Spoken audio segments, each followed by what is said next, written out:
Je ne pars pas me préparer ailleurs que ici en France. Je pense qu'on a tout ce qu'il faut ici en France pour performer au niveau mondial dans l'élite. On a des représentants dans tous les sports de combat qui excellent. Donc on a la méthodologie, on a les niveaux sur les tapis, on a tout ce qu'il faut. Moi je suis très dur envers moi-même, je suis très critique envers mes performances et envers ce que je fais.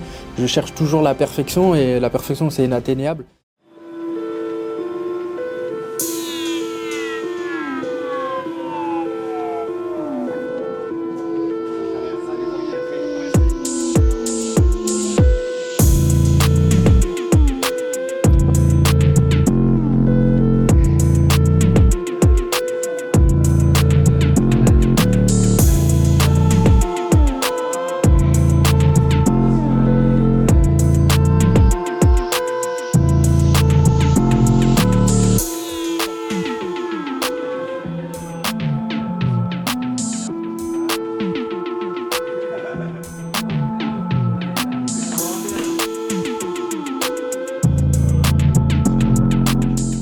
Bonjour Morgan Charrière.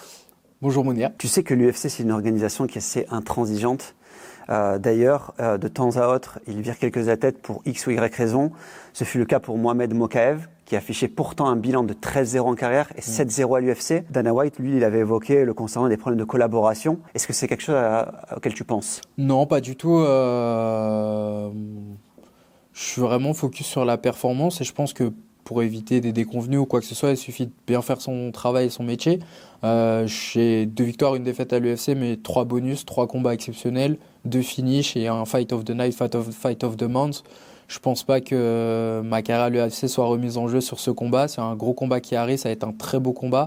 Du moment où on est présent dans la cage et on offre un combat, on offre un spectacle, on n'a pas de souci à se faire. C'est quand on fait pas des bonnes performances, quand on n'est pas présent, quand on a fait une mauvaise prépa, qu'on donne un mauvais combat au public. Après, il peut se passer des choses, bien sûr, on n'est pas à l'abri.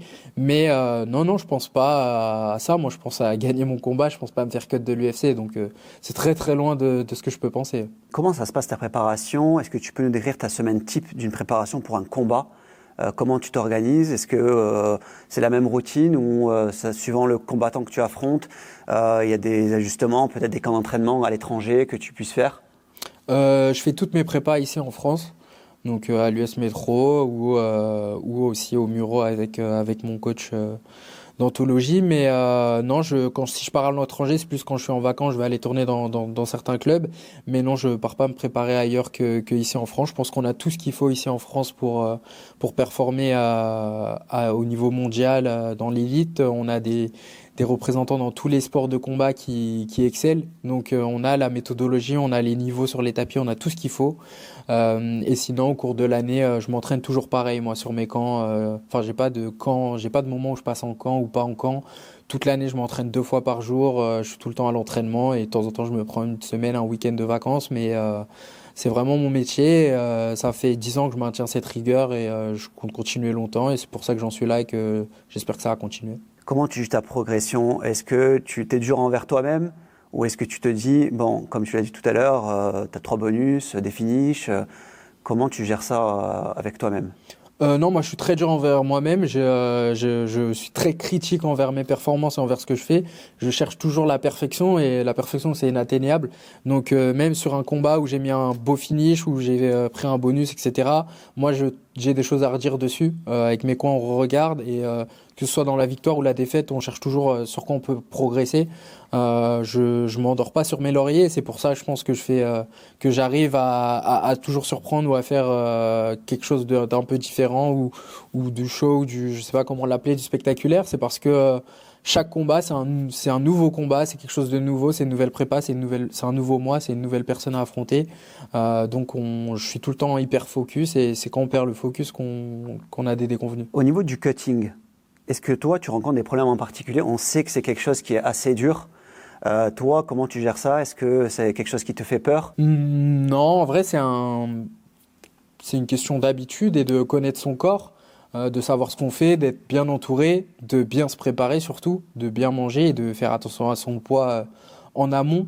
Donc, non, j'ai pas la chance. On va dire que moi, je fais très attention et je suis vraiment très carré sur ma diète, sur la façon de manger, sur mon entraînement.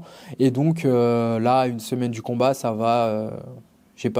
Non, j'ai pas peur du cutting. Après, c'est toujours une étape difficile et un peu fatigante, mais j'ai l'habitude. J'en ai fait beaucoup, des dizaines, des vingtaines. Donc maintenant, je sais, j'ai mes repères, je sais où me situer en fonction de mon poids, comment mon corps est. Donc non, ça fait partie du métier et du boulot. Donc moi, je le prends dans le processus du bon côté. Faut apprendre à prendre du plaisir dedans. On te surnomme The Last Pirate. Pourquoi avoir choisi ce nom? Ça me représente vraiment bien, déjà par mon prénom Morgan. Donc mon père me l'a donné parce que ça venait d'un pirate. Donc ça a été la première étape jusqu'au The Last Pirate. Donc j'avais ça dans un coin de ma tête. Je trouvais une histoire plutôt sympa autour de mon prénom. Et ensuite, quand j'ai commencé le MMA, que j'ai commencé à être professionnel et à combattre. Donc moi, ça remonte avant la légalisation du MMA. Et donc je pouvais pas combattre en France et je combattais à l'étranger tout le temps. Je regardais beaucoup à cette époque de mangas sur la piraterie, donc One Piece ou d'autres choses, de films et tout sur les pirates, et donc j'étais un peu dans cet univers et ça représentait vraiment ce que je vivais en fait, un peu être à la poursuite de mes rêves, et donc de partir à l'étranger, n'importe où, d'affronter le meilleur, souvent local, dans un autre pays, dans une salle acquis à sa cause, souvent en outsider. Et le but pour moi, c'était de choquer, de prendre ce que j'ai à prendre là-bas, donc les richesses, tout ce qu'il y a à prendre, et rentrer chez moi comme un pirate. Si tu as un conseil à donner à un combattant qui te suit, qui vient tout juste de commencer, quel conseil tu donnerais, vraiment le principal conseil qui ferait que sa carrière pourrait décoller? C'est un sport qui demande beaucoup de patience et qui est très très dur. Et il y a beaucoup de déconvenus, il y a beaucoup de problèmes. Plus loin que juste le combat dans la cage, c'est vraiment un combat au quotidien. Il y a les blessures, la fatigue, des entraînements qui se passent mal, etc. Il faut vraiment voir très très loin. Et c'est un sport qui se pratique sur 10 ans, 15 ans avant d'espérer récupérer quelque chose. C'est beaucoup de sacrifices pour pas grand-chose. Donc faut l'avoir en tête, et si c'est accepté, faut y aller tête baissée et jamais rien lâcher. Un combattant, quand il touche un salaire, il y a aussi son équipe, il y a aussi des gens à payer, donc c'est quelque chose de très important. Tu le soulignes aussi? Oui, en fait, c'est comme gérer une société, c'est la même chose, c'est-à-dire que sur le moment T, on reçoit beaucoup d'argent. Enfin, ça peut sembler beaucoup d'argent, mais lissé sur une année, avec tous les frais qu'on a à payer pour la pratique, pour tout ce qu'on fait, on n'a pas de sécurité de l'emploi. Donc une blessure, un combat annulé, quoi que ce soit, on n'est pas payé. À 2 combats par an, ça fait pas énormément à la fin de l'année. Et il suffit qu'on fasse pas une très longue carrière et en fait, t'as rien du tout. Donc c'est un sport très dur. Et c'est pour ça qu'il faut être fort et être capable de continuer, de gagner pour espérer être dans l'élite du sport et vraiment atteindre un niveau qui permet de rentrer vraiment beaucoup d'argent pour que ça en évalue la peine. Mais il y a beaucoup de malheureux et de déconvenus dans ce sport, et en France, on est très peu à en vivre. Et on sera très peu, je pense, à avoir une retraite de ce sport aussi. Bien sûr, parce que ça a aussi des impacts physiques.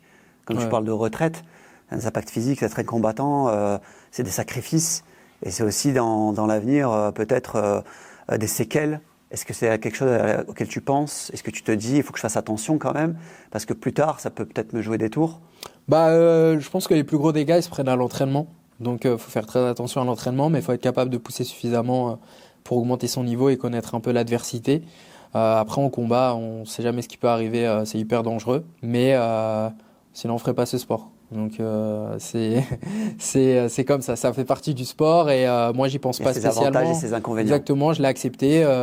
Forcément, je vais pas vieillir avec des super beaux os, mais j'essaye durant ma pratique ou au quotidien en tout cas, de faire tout ce qu'il faut pour préserver mon corps et avoir la plus longue longévité, même dans mon style de combat, de pas prendre trop de coups pour rien. Tu es un des combattants français les plus suivis sur les réseaux sociaux. Est-ce que tu as un message pour tes fans qui sont en France? Comme message, déjà merci de me suivre et de m'écouter, de regarder ce que je fais. Mais sinon, en termes de message, ce serait plus un message d'espoir et de leur dire de s'accrocher à ce qu'ils veulent faire dans la vie et de pas se trouver d'excuses. Merci Morgan Charrière. Yes, merci.